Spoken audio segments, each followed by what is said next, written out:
Narito na ang PTV Balita ngayon. Simula ngayon July 1, magbibigay ng diskwento ang ilang kumpanya ng langis para sa mga PUV drivers. Bahagi ito na napagkasunduan ng mga kumpanya at Department of Energy upang matulungan ang mga pampublikong tsuper. Kabilang sa mga magbibigay ng diskwento ang Petron, Shell, Caltex, Sea Oil, Phoenix, PTT, Jetty, Clean Fuel at Petrogas. May papatupad din ng diskwento ang ilang oil companies para sa mga TNVS driver. Ayon kay DOE Oil Industry Management Bureau Director Rino Abad, hindi na kailangan ng registration para makakuha ng diskwento.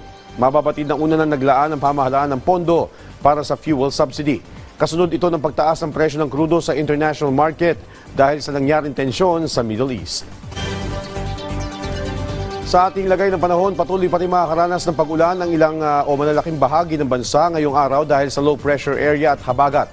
Ang LPA ay namataan ng pag-asa sa layong 650 km silangan ng Infanta, Quezon.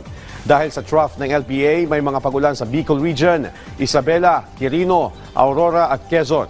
Habagat naman ng sanhi na manakanang pag-ulan sa Metro Manila, Visayas, Mimaropa, Zamboanga Peninsula, Northern Mindanao, Caraga, Central Luzon, Calabarzon at nalalabing bahagi ng Mindanao.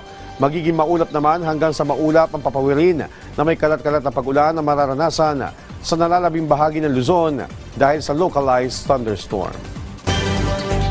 At yan ang mga balita sa oras na ito. Para sa iba pang update, follow at ilike kami sa aming social media platform sa @PTVPH. Ako po si Joshua Garcia para sa Pambansang TV sa Bagong Pilipinas.